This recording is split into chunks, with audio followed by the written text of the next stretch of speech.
Penuntun Saat Teduh Sinode Gereja Kristen Jakarta, Rabu 14 Juli 2021.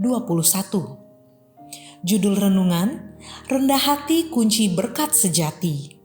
Diambil dari Nats Filipi 2 ayat 8-11. Dan dalam keadaan sebagai manusia, ia telah merendahkan dirinya dan taat sampai mati, bahkan sampai mati di kayu salib.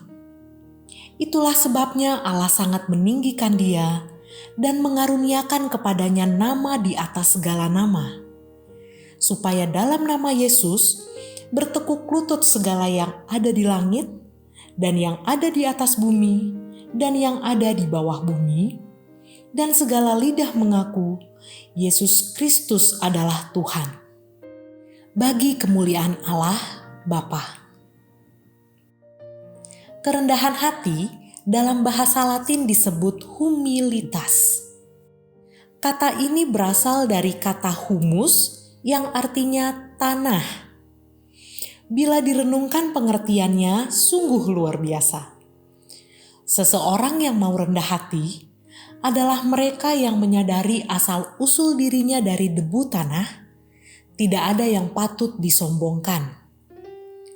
Pengenalan diri yang sejati akan membawa kita kepada sikap memuliakan Allah Sang Pencipta.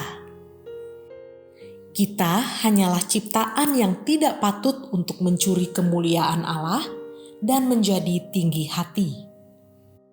Yesus Kristus sebagai teladan utama dari kerendahan hati mengungkapkan makna yang dalam melalui kehidupannya sebagai manusia. Selama hidupnya di dunia, Yesus selalu berjalan dalam kerendahan hati dan ketaatan penuh kepada Bapanya, sehingga Allah mengaruniakan kepadanya nama di atas segala nama. Yesus Kristus telah menunjukkan kerendahan hati yang teragung. Meski hidup kekal bersama Bapa, Dia memilih untuk menanggung hukuman salib karena kasih-Nya yang teramat besar pada kita. Agar melalui kematiannya, Dia dapat menyelamatkan setiap orang yang percaya. Mereka yang menerimanya sebagai satu-satunya Tuhan dan Juru Selamat masuk dalam kerajaan surga yang penuh dengan sukacita.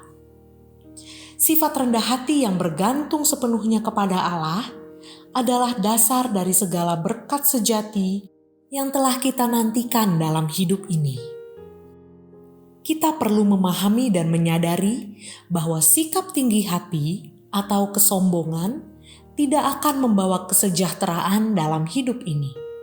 Sebaliknya, hidup dalam kerendahan hati akan membuat kita berhasil dan dipenuhi berkat sejati dari Tuhan. Kita telah dibenarkan dan diselamatkan hanya karena anugerah-Nya, bukan karena kekuatan atau usaha kita. Oleh karena itu, marilah kita hidup dalam kerendahan hati seperti yang telah diteladankan oleh Tuhan kita Yesus Kristus. Karena itu, rendahkanlah dirimu di bawah tangan Tuhan yang kuat, supaya kamu ditinggikannya pada waktunya. Rendah hati dalam menerima dan menghargai pemberian Tuhan kepada kita sebagai bagian dari rancangan indahnya. Tuhan Yesus memberkati kita.